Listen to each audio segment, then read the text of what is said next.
What is going on, guys? It's the Mad Dragon. We're back doing our final preview video for round one of the Six Nations 2024, Italy versus England. I'm really looking forward to this game to see where these teams are going to be at. Now, Italy, at the end of the World Cup, went out in the pool stages. They had a bit of a monstering from the likes of New Zealand, and a lot of people were a little bit down on how their expectations were going to be going into this one. England went on third place in the World Cup. All things are positive over there.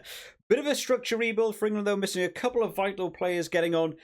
I really genuinely believe there's the opportunity for Italy to do something a little bit special in this game. They do have the home advantage. They'll have the crowd behind them. They're just carrying on from where they were last year, whereas England, in the rebuild, got to shake a couple of things up. So I think there's the opportunity for Italy to do something a little bit special this year. So we're going to have a run through the team selections that have been announced for this one. Give a bit of a reaction to them, who we think some good picks, some bad picks. Go over a couple of people maybe we think missing out on these teams. Go over how we think this game might go. And then finally, of course, giving a score prediction that'll be nowhere near what it ends up being, because I typically get them pretty wrong. We've already done these preview videos for both the France versus Ireland game and the Wales versus Scotland game, so go check them on the channel if you haven't already. If you enjoy this one, hit the like button, do all the YouTube fun stuff. Starting out then with the home team of Italy. Now, I did check out the full contact Six Nations thing on Netflix. That was a fun little series to hear a little bit about some of these Italian players, gets a little bit of a background in them. Now, going into this year, where are their expectations at going on? I think they've unfortunately landed a bit unlucky with the fixtures. I think if they were looking at the Wales team, I think this Italy team could actually get on to take a win there. Going against this England team, there's nothing to lose in this game, because I think a lot of people's expectations Italy to lose every game. Just go out and put everything into it, and maybe could snipe one. And they've actually come up with a pretty decent team. It's pretty much what I was expecting, but we'll have a run through. Starting out in that front row, Fischetti, Lucchesi, and Ceccarelli going on there in the front row, and that's a good solid front row for Italy. They are missing a couple of hookers. I haven't heard anything about Luca Bigi actually. I don't know if he's just sort of not been picked for the squad. I didn't check into that, but not in there this year. Lucchesi, though, still a solid hooker, been sort of really up and coming in the last couple of years. Danilo Fischetti, absolutely up there for a lot of people's favourite sort of loose head props. I really enjoy him. A couple of penalties still here and there, but he absolutely wants to carry the ball himself, and he's a bit of a unit when he gets going. In the lock department, Nicolo Canone going alongside of Federico Ruzza, who more than often finds himself out on the wing. He's got a lot of pace on him. Federico Ruzza can absolutely get in there with the best of them in terms of the sprint. Unfortunately, they lost Dino Lamb for the head injury, so he wasn't going to be in this squad. But Canone and Ruzza is exactly what I'd be expected going in there. And we know what England love with the set piece, right? They love having a really settled line out, a settled scrum, because it allows them to do so many other things. If you get these lads involved with the line out, disrupt that ball a little bit, you can really start to cause quite a few issues for England. In the back row then, Sebastian Negri goes in alongside of Romaro and Canone, the other Canone. Lorenzo Canone goes in that number 8 shirt. Now, this is, for me, the back row is the best choice for Italy. They've got a couple of other people, they've got like Zuliani and stuff coming through now.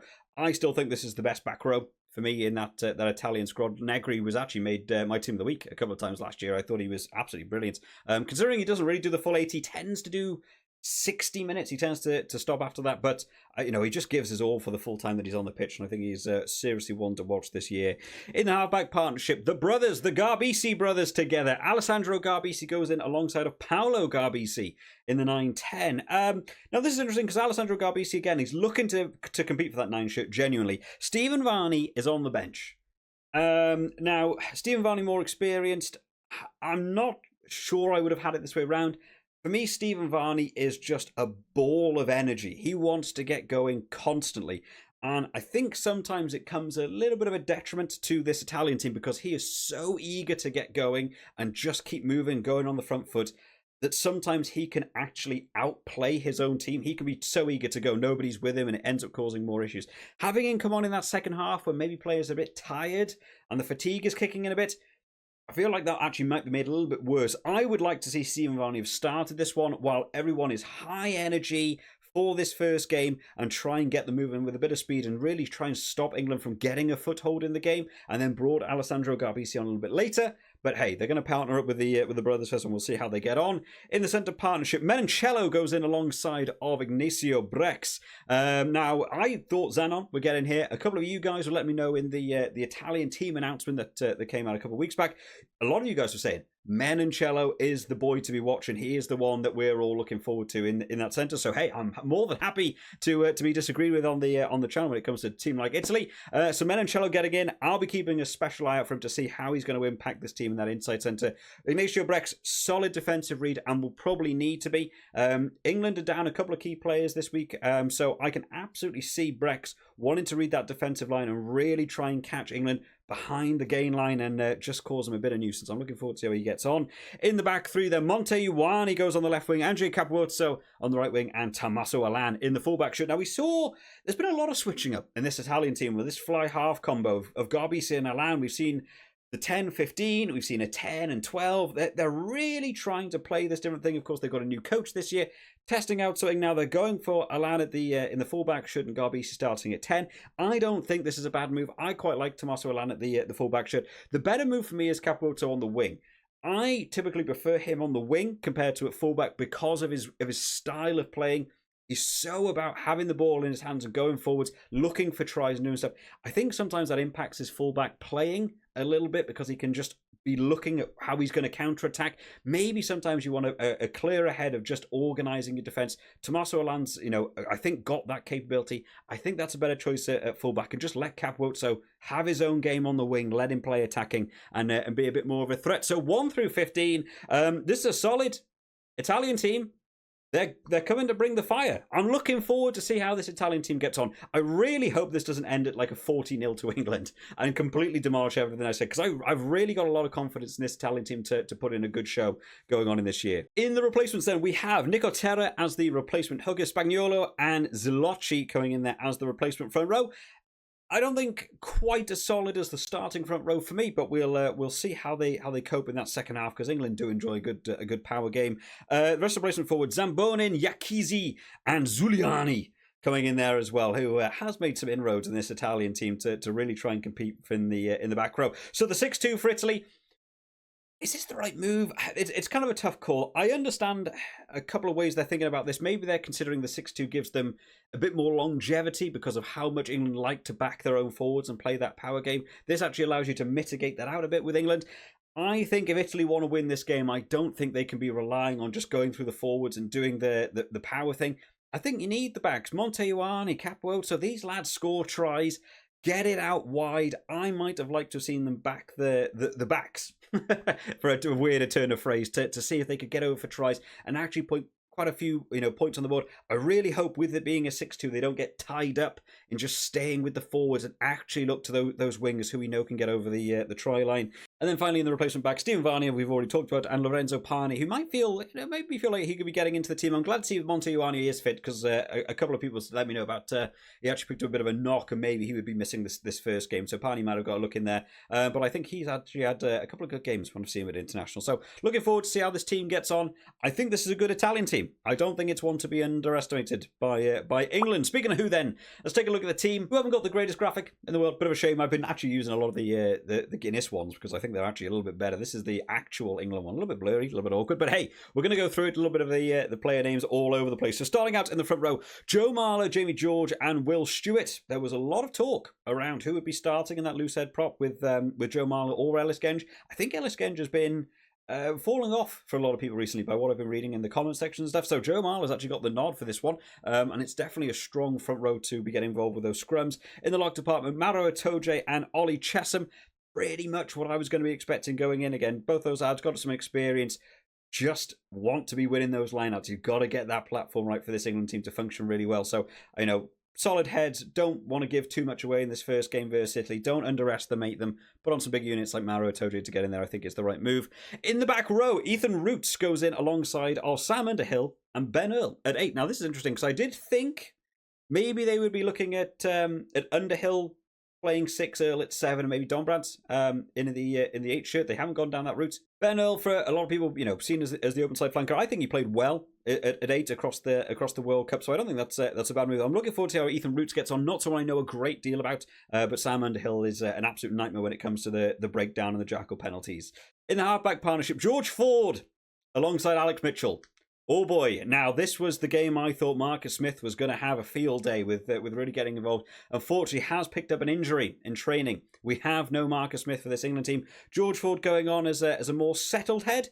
Maybe the right move. I still think with that door suddenly opening with Marcus Smith out, Finn Smith could have got a look in for this game. If he's not going to start this game, I don't know what game he does start. You know, Italy at home, I think, is still going to be a tough game. They'll want to get off to a solid first half. But, you know, some of the other teams they've got coming up, they've got Wales and Twickenham next week. Maybe Finn Smith could look to start for that one. You know, are they going to play Ireland? Is he going to start against Ireland? I don't know. I think this could have been an opportunity for Finn Smith to have got in there. You know, get your feet in the pool and just dive in and see how he gets on. George Ford is a settled head. I enjoyed seeing him in the World Cup.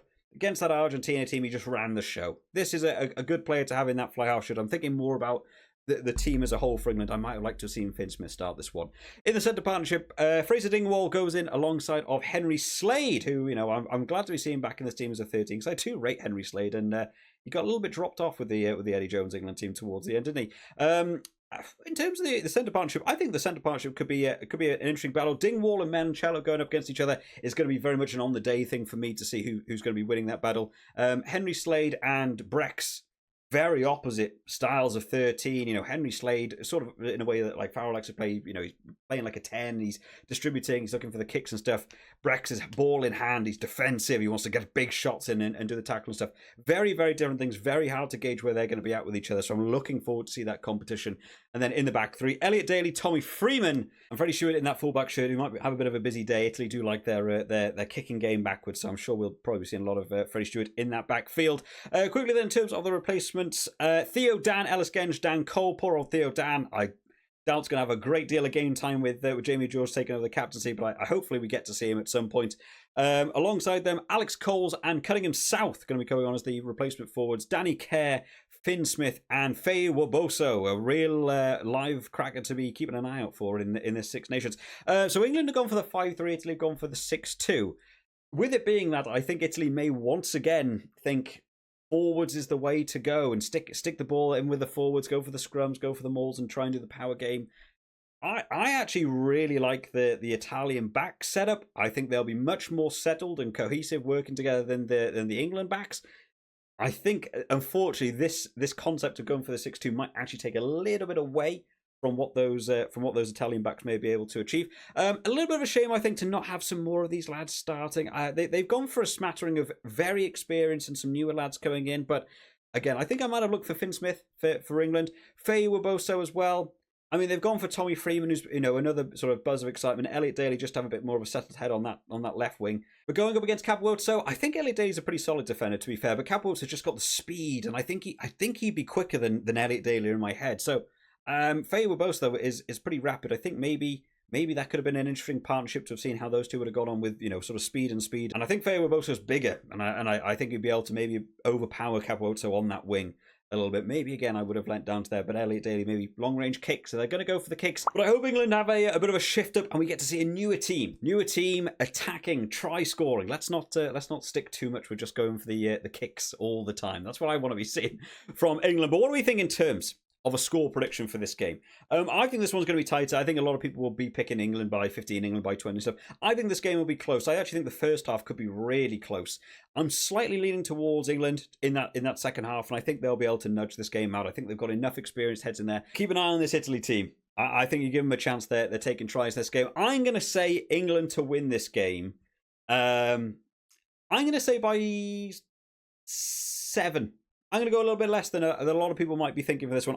There's something, a little gut feeling for me that's saying Italy are going to turn up and put a really good performance in for this one. I could, of course, be completely wrong. I talk nonsense on the internet about rugby, guys. You should know this by now. But let me know your score predictions down in the comment section along with your thoughts on the teams. Make sure you're getting your fantasy teams locked in as well before the game kicks off tomorrow. France versus Ireland. Massive, massive opening game for the Six Nations. I hope to see you all next time, guys. Bye-bye.